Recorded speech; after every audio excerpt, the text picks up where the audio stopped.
karena sukses itu kan perjalanan ya, bukan tujuan gitu. Kalau teko diisi kopi kan keluar kopi, diisi teh keluar teh. Begitu juga kepala kita. Seperti halnya bumerang, hidup kita itu ketika dilempar balik lagi. Kalau kita mau punya nasib baik, lakukan hal-hal yang baik. Hidup sekali, hiduplah yang berarti.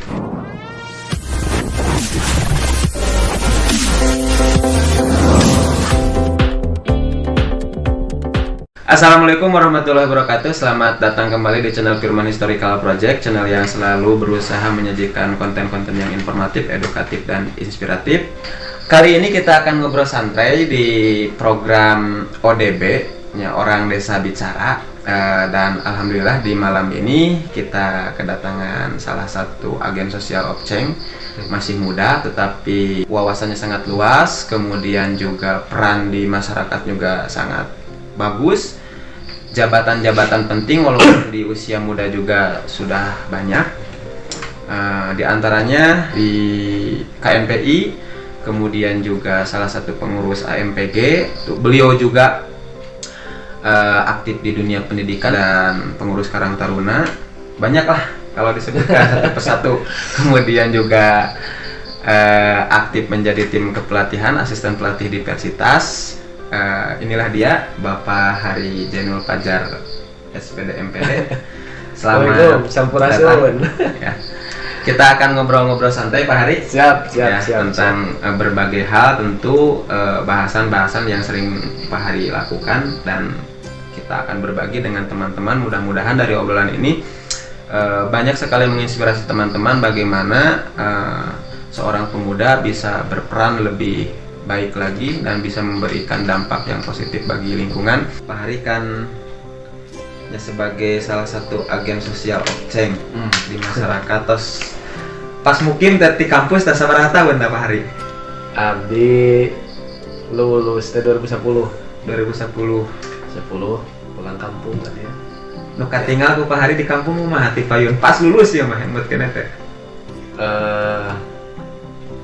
Baik-baik saja.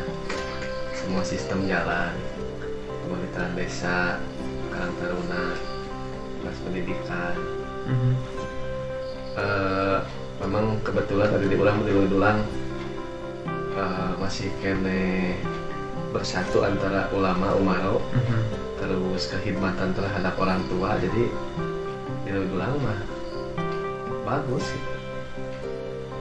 Cuman orang kan mahasiswa, dididik di kampus agen sosial Opceng, ya, agen perubahannya paling tidak harus melakukan sesuatu anu bisa perasa ke masyarakat. Salah satunya bisa bergabung di lembaga kepemudaan, membantu desa menjalankan peran-peran programnya. Jadi ingin bergerak untuk bergabung, berkarya, ikut bersama memajukan daerah lembur. Pertama kan yang saya lihat Pak Hari itu bergeraknya yang tampaknya di bidang kepemudaan dan olahraga. Pas Pak Hari lihat di kepemudaan di desa kita khususnya bagaimana itu? Kan dulu mah yang saya ingat sering terjadi ricuh, tawuran, kekerasan. Itu analisis Pak Hari bagaimana? Sehingga sampai sekarang setelah ditata sedikit-sedikit bekerja sama dengan tokoh-tokoh pemuda yang saya lihat, yang saya amati, itu menjadi lebih tertib dan seperti di TV-TV pelaksanaan HUT RI ketika ada kompetisi tingkat desa. Itu pemikiran Pak Hari, analisisnya dari mulai awal melihat kondisi olahraga dan kepemudaan di daerah kita sampai sekarang. Sebetulnya apa yang dilakukan para pemuda di Lewi Dulang sebelumnya kerja sebagai itu sudah sangat bagus. Bisa bertahan terus menerus, membina pemuda melalui kompetisi. Jadi pembinaan melalui kompetisi sepak bola, Polina, tapi lebih kentara itu di Dulang sepak bola. Lumayan lah itu adrenalina kalau mau PHBN Agustus. Antusias, tapi juga banyak kejadian-kejadian yang membuat bisa jadi menakutkan juga gitu. Karena pernah saya waktu kecil melihat kegiatan sepak bola sampai aya nu bocor kan kepalanya, jadi brutal lah tentunya. Nah, melihat progres atau kemajuan di Leuwi Dulang khususnya di olahraga, ya saya juga ingin terlibat. Belajar waktu dulu Sadawiyah ada liga MTSN waktu saya di Sukamana, MTSN Sukamana, sekarang MTSN 1. Jadi di sana ada liga antar kelas. Karena dulu kan lagi rame-ramenya Liga Champion. Zaman Inter Milan strikernya Ronaldo, Gary, Ronaldo De Lima. Ronaldo De Lima dengan Christian Vieri. Duet paling menakutkan Liga Italia dulu Serie A. Nah, terus kan kalau juara masuk Liga Champion. Nah, Liga Champion itu diadopsi dulu waktu saya jadi pengurus OSIS di MTSN Sukamana untuk dibuatkan format kompetisi, sistem setengah kompetisi. Jadi di awal di grup, terus kesananya babak wasit knockout ya, seperti Liga Champion. Ya kan waktu saya kelas, jadi dulu ada Liga MTSN itu saya kelas 3 tahun 2003 masuk Aliyah. Di Aliyah juga sama, ternyata ada Liga Man bergulir sampai sekarang. Dari dulu saya masuk Aliyah itu 2003 2004 ada Liga Man, terus sama pengurus OSISnya mengadakan kompetisi dengan format seperti Liga Champion, karena dulu kan Liga Champion tuh lumayan menarik. Sampai-sampai waktu di pesantren, jadi jam 1 bangun ikut ke rumah warga di Sukahidang nonton Liga Champion, tapi setelah selesai jam 3:30 pulang lagi ikut berjamaah subuh ngaji normal lah. Nah, terus masuk kuliah di UIN Bandung. Ketika di UIN ternyata ada juga Liga kampus antar jurusan. Jadi saya terlibat di beberapa fase sekolah SMP, SMA, terus di kampus. Kayaknya di kampung saya perlu diberi inovasi supaya kompetisinya bisa lebih menarik. Salah satunya kedisiplinan menggunakan seragam, terus pakai sepatu dengan alat lengkap, pakai kaos kaki, pakai singuan, sindeker, sehingga nuansa kompetisinya lebih bisa mengedukasi para penonton dan lebih teratur. Nah, 2010 saya lulus. Waktu itu memang sedang vakum untuk olahraga karena ada kejadian sebelumnya di stop oleh pemerintahan desa. Kalau nggak salah 2013 mulai mencoba mengadakan pertandingan antara Karang Taruna Pemuda dengan Karang Taruna Remako. Waktu itu Remakonya grup Pak Awan, terus Mang Uhen, terus Karang Taruna Mudana Mang Isa ke bawah lah. Jadi di momen 17 Agustus ditandingkan, selesai. Tahun berikutnya dicoba izin ke kepala desa, waktu itu masih Pak Aku Sapaat, meminta izin menggelar kompetisi Agustusan. Diizinkan. Saya coba dengan format seperti yang saya bawa dari kampus, dengan kompetisi dengan kewajiban seluruh tim pakai seragam, alat lengkap, menggunakan wasit didampingi AW, asisten wasit, diramu supaya formulanya menarik. Alhamdulillah, seluruh dusun, seluruh tim yang ada di dusun ikut terlibat, kemudian pertandingannya aman sampai sekarang, sampai sebelum Covid lah. Jadi dari 2013 sampai 2019 ada kegiatan olahraga di desa. Tantangannya Pak Ari, tantangannya ada atau tidak tantangan atau ada. Untuk menuju proses seperti sekarang? Ada satu kendalanya. Ada. Pertama mengompakkan dulu pengurus Karang Taruna. Ya, mengompakkan pengurus Karang Taruna, membuat satu konsep supaya dimengerti, bisa dilaksanakan, semua sepaham, ikut kerjasama bareng-bareng, sama-sama kerja. Jadi memang perlu approach tertentu untuk beberapa pemuda yang ikut terlibat atau peduli. Jadi dengan sentuhan-sentuhan komunikasi atau juga mereka dikasih seragam jadi kebanggaan, merasa bahwa saya Karang Taruna, alhamdulillah. Kebetulan ketua Karang Taruna di Leuwi Dulang kan Pak Denny ya, dari Dermawan, sesuai namanya Dermawan, jadi bager pisan Pak pengurus. Saya coba ngajukan, Pak, kayaknya ini para pengurus Karang Taruna harus diberi seragam supaya kompak. Ngajukan, kita beli semua seragam. Jadi akhirnya panitia untuk kegiatan memang yang monumental kan PHBN Agustusannya di Leuwi Dulang. Ya antusias lah. Kalau panitianya pengurusnya antusias, masyarakatnya juga antusias. Kemudian approach ke pemuda-pemuda di tiap dusun itu juga penting. Jadi kita kompakkan dulu tim di Karang Taruna, kemudian kita sentuhan komunikasi ke dusun direkrut para pemudanya. Akhirnya alhamdulillah sampai 2019 berhasil, tidak ada keributan. Kemudian kompetisinya juga ada beberapa kategori. Dulu kan senior saja kan, sekarang ada senior, ada kelas pelajar. Sebetulnya target untuk beberapa tahun ke belakang, karena memang di Karang Taruna saya mencoba memasukkan Karang Taruna Leuwi Dulang itu jadi bagian dari klub di bawah asosiasi PSSI Kabupaten Tasik yang membina sepak bola, sehingga punya kewajiban untuk mengikuti kompetisi usia 13, usia 15, kemudian ada kompetisi usia 19, dulu ada divisi 2, divisi 1, sehingga punya target. Jadi memang di organisasi mah yang penting ada target. Target menjadi penting sehingga langkah-langkahnya bisa diatur lah. Alhamdulillah ketika Karang Taruna Karya Muda diikutkan ke asosiasi PSSI, ada pembinaan, ada arah bagaimana kita harus membina sepak bola.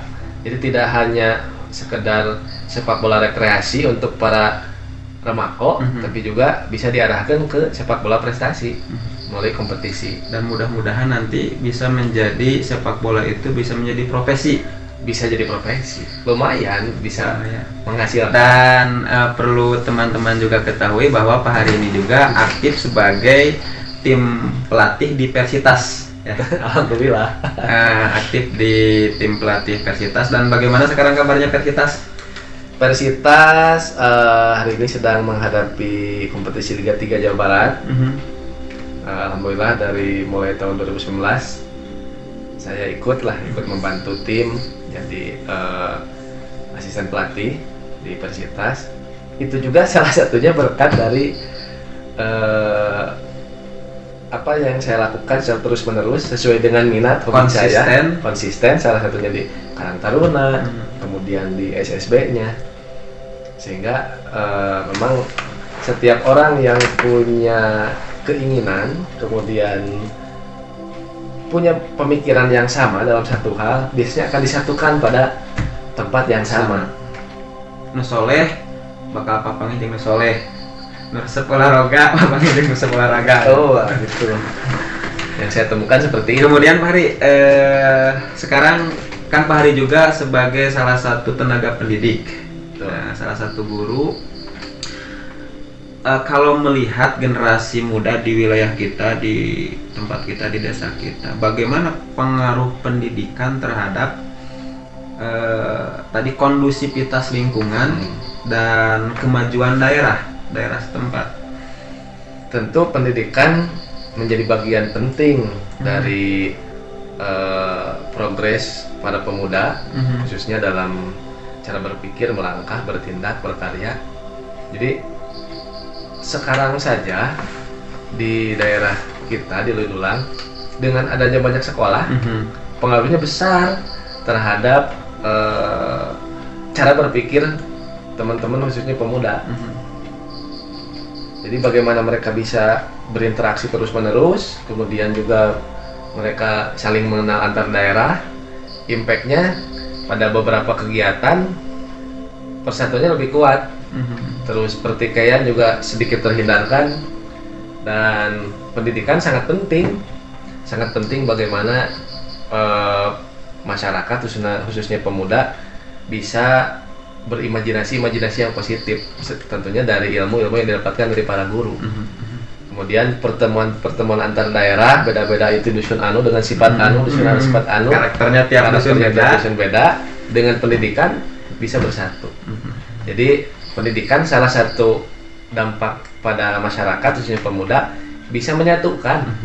Di samping menambah juga wawasan, cara berpikir, terus imajinasi termasuk bagaimana peran guru bisa menyadarkan siswa-siswanya akan tujuan hidup mereka sesuai dengan minat bakat. Karena kan setiap orang ada 8 kecerdasan pada setiap orang, multiple intelligence. Mungkin ada yang senang di tematik, kinestetik, kemudian bahasa, linguistik. Jadi peran guru juga penting, bagaimana motivasi anak didik, bagaimana dia bisa menemukan hidupnya. Jadi pendidikan itu kan sebahagian paradigma di masyarakat yang mungkin ya agak yang perlu diluruskan juga. Ada sebagian masyarakat yang beranggapan bahwa pendidikan itu orientasinya ke kerja. Itu tidak salah kan, tidak salah, tetapi bukan itu tujuannya kan. Bukan itu tujuannya, dalam artian pendidikan juga itu bukan melulu ketika kita tinggi level pendidikannya, bukan berarti pekerjaannya akan bagus atau rezekinya akan bagus. Karena banyak di masyarakat yang kalau istilah Sundanya lah naon sakola luhur-luhur geus langsung gawe geus SD teh atanapi sudah tamatan SMP. Tanggapan Pak Hari bagaimana? Memang untuk ke dunia kerja, pendidikan juga menjadi salah satu standar, ya, salah satu standar bagaimana dia bisa bekerja di semua tempat, semua jenis pekerjaan. Tapi memang pendidikan tidak hanya untuk dapat bekerja, tapi menjadi kewajiban karena belajar itu kan ibadah, gitu kan. Jadi salah satunya mungkin dengan pendidikan juga bisa lebih memahami lingkungan, bisa lebih bertanggung jawab terhadap lingkungan, persatuan dan perdamaian, seperti tadi moal aya gontok-gontokan ku ayana. Betul. Pendidikan. Tapi pendidikan juga berpengaruh terhadap bagaimana motivasi bisa bekerja, khususnya dari pengetahuan yang didapatkan siswa itu kan munculnya etika-etika, langkah-langkah yang baik bagaimana bisa hidup di lingkungan yang heterogen, berbeda dengan yang kebiasaan di rumah. Jadi untuk pekerjaan juga pendidikan sangat-sangat penting. Hanya memang orientasi untuk kerja tidak menjamin juga gitu. Jadi pendidikan tinggi, pekerjaannya bisa tinggi, tergantung bagaimana kita mengembangkan bakat sesuai dengan kemampuan kita, sesuai dengan potensi kita. Jadi contoh, saya sendiri kuliahnya jurusan IPA, sekolah jurusan IPA, kuliahnya jurusan kimia.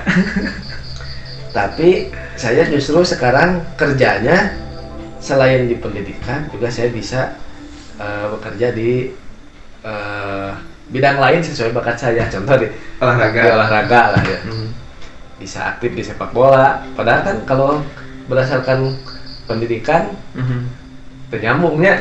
Tapi saya juga sadar ketika saya memang terjun di sepak bola, saya harus punya ilmu supaya anak didik saya bisa bermain sepak bola yang benar. Dulu saya ikut kursus pelatih lisensi D di Cipatujah, diselenggarakan oleh Askam PSSI. Itu juga bagian dari saya bertanggung jawab terhadap bakat saya supaya bisa bermanfaat gitu ya. Tapi selain bermanfaat ada referensinya lah, ada legalitas, ada basic gitu.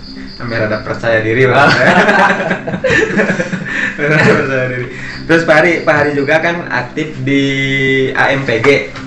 AMPG itu apa? AMPG itu Angkatan Muda Partai Golkar, organisasi sayap ya di Partai Golkar. Kalau KMPI, Pak Hari juga ini aktif di KMPI, jadi banyak sekali jabatannya nih. Ya kita berbagi ilmu saja, berbagi ilmu, berbagi wawasan juga. Mudah-mudahan ada dari obrolan kita ada yang bisa diambil ya hikmahnya, diambil pelajarannya. Pak Hari, di KNPI itu bagaimana? KNPI itu apa? KNPI itu tuh Komite Nasional Pemuda Indonesia. Yang perannya memberdayakan pemuda untuk bisa hidup di masyarakat dengan baik. Kalau KNPI itu sama tidak dengan seperti ormas-ormas di luar Gibas, terus apalagi pemuda Pancasila, sama PMII atau yang lainnya itu sama atau bagaimana bedanya? Kalau beda gitu, kalau sama bagaimana? Justru KNPI itu adalah menjadi induk bagi organisasi-organisasi kepemudaan, pemuda Pancasila atau organisasi-organisasi kemajuan di kampus, termasuk lembaga-lembaga atau organisasi sayap di beberapa partai juga termasuk bagian dari KNP. Jadi KNP itu menghimpun kumpulan organisasi-organisasi para pemuda di tingkat kabupaten.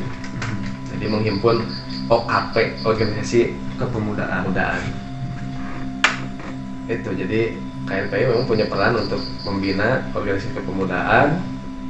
Selain itu juga para pengurusnya dituntut untuk bisa berperan aktif di masyarakat, memberi dampak yang positif. Karena aktivis gagal itu adalah aktivis yang tidak dikenal di daerahnya, di kampungnya. Jadi pengurus KNPI harus bisa beradaptasi dengan masyarakat, bisa berkarya, memberikan impact, memberikan dampak dan bersosialisasi dengan baik. Salah satu contoh programnya Pak Hari ke KNPI seperti atau khusus mengorganisir dan membina organisasi-organisasi kepemudaan. Iya, itu jadi KNPI memang punya beberapa program, tapi juga membina organisasi kepemudaan di semua tingkatan itu juga bagian dari peran KNPI. Membantu pemerintah, bagian dari kontrol pemerintah juga KNPI. Kembali lagi Pak Hari ke daerah. Menurut Pak Hari, masyarakat kita khususnya para pelajar dan para pemuda ini kan sekarang dari perkembangan teknologi kemudian di era globalisasi, menurut pandangan Pak Hari apakah ada dampak yang signifikan terhadap jiwa sosialnya atau apanya di masyarakat sekarang, baik dampak negatif ataupun dampak positifnya? Kalau kan musim media sosial, berbicara teknologi memang ini sebuah kesempatan bagi kita untuk bagaimana bisa menguasai publik ya, dengan media-media yang ada, termasuk informasi-informasi juga bisa lebih cepat. Jadi pemuda saat ini mau tidak mau, suka tidak suka memang harus bisa beradaptasi dengan teknologi, karena teknologi ini bisa membantu mempercepat untuk manusia bisa sejahtera, komunikasi, perdagangan, pendidikan, walaupun dampak negatifnya banyak juga. Kan di sisi lain teknologi itu mempertipis dan memperdekat jarak. Dimana kan dulu kalau kita itu biasa kan kita masuknya ke Kecamatan Sodong, kalau kita main ke kota kemudian ada yang bertanya dari mana, dari Sodong, udah persepsinya ketinggalan informasi, jauh dari peradaban lah, tanda kutip jauh dari peradaban. Tapi kan dengan adanya teknologi itu bisa mempersempit gap, bisa mempersempit ketimpangan.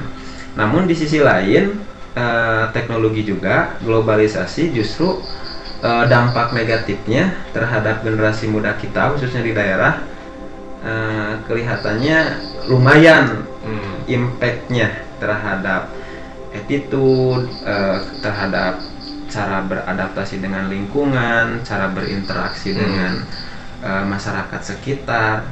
Pandangan Pak Hari bagaimana? Dan bagaimana caranya agar generasi muda kita khususnya di Desa Lewidulang, para pelajar itu lebih cermat dalam menggunakan teknologi? memang dampak negatifnya banyak sekali. Salah satunya sikap antisosial, kemudian namanya kaum rebahan ya, jadi terlalu banyak aktif di media sosial tapi di dunia nyatanya kurang. Makanya memang kita harus pandai-pandai memfilter apa yang atau informasi apa yang ada di media atau di teknologi saat ini.